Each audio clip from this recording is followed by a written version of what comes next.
തെരഞ്ഞെടുപ്പിനായി ദിവസങ്ങൾ അടുത്തതോടെ സംസ്ഥാന നേതാക്കളെ ജില്ലയിലെത്തിച്ച് പ്രചരണരംഗം സജീവമാക്കുകയാണ് മൂന്ന് മുന്നണികളും. UDF സ്ഥാനാർത്ഥി PK കുഞ്ഞാലിക്കുട്ടിയുടെ തെരഞ്ഞെടുപ്പ് പ്രചാരണത്തിനായി UDFന്റെ പ്രമുഖ നേതാക്കളെല്ലാം ജില്ലയിലുണ്ട്. പ്രചരണവേളയിൽ ജനങ്ങളിൽ നിന്ന് ലഭിക്കുന്ന പിന്തുണ തന്റെ ആത്മവിശ്വാസം ഇരട്ടിയാക്കുന്നുണ്ടെന്ന് തെരഞ്ഞെടുപ്പ് പ്രചാരണത്തിനിടെ കുഞ്ഞാലിക്കുട്ടി റിപ്പോർട്ടറോട് പറഞ്ഞു.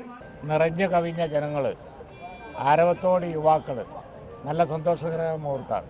അതേസമയം കുടുംബയോഗങ്ങളിലും പൊതുയോഗങ്ങളിലും ശ്രദ്ധ കേന്ദ്രീകരിച്ചുള്ള പ്രചരണമാണ് LDFന്റേത്. പ്രചരണ വേദികളിലെല്ലാം വൻ ജനപിന്തുണയാണ് തനിക്ക് ലഭിക്കുന്നതെന്ന് LDF സ്ഥാനാർത്ഥി MV ഫൈസൽ റിപ്പോർട്ടറോട് പറഞ്ഞു. നല്ല പ്രതികരണമാണ്. യുവാക്കളും വിദ്യാർത്ഥികളും അതുപോലെ തന്നെ കാരണവന്മാരും സ്ത്രീകളുമെല്ലാം സ്വീകരണ കേന്ദ്രങ്ങളിൽ വന്ന് എല്ലാവിധത്തിലുള്ള അനുഗ്രഹവും അതുപോലെ തന്നെ നല്ല സ്നേഹം, നല്ല ഇഷ്ടം എല്ലാം പ്രകടിപ്പിക്കുന്നുണ്ട്. BJP സ്ഥാനാർത്ഥി N ശ്രീപ്രകാശ് ആകട്ടെ നിയോജക മണ്ഡലം കേന്ദ്രീകരിച്ചുള്ള പ്രചരണ പരിപാടികളാണ് കൂടുതൽ ശ്രദ്ധ കേന്ദ്രീകരിച്ചിരിക്കുന്നത്. BJPയുടെ തിരഞ്ഞെടുപ്പ് പ്രചാരണത്തിന് നേതൃത്വം നൽകാൻ സംസ്ഥാന നേതാക്കളുടെ ഒരു നിര തന്നെ ജില്ലയിലെത്തിയിട്ടുണ്ട്.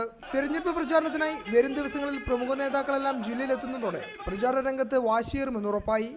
റിപ്പോർട്ടർ, മലപ്പുറം.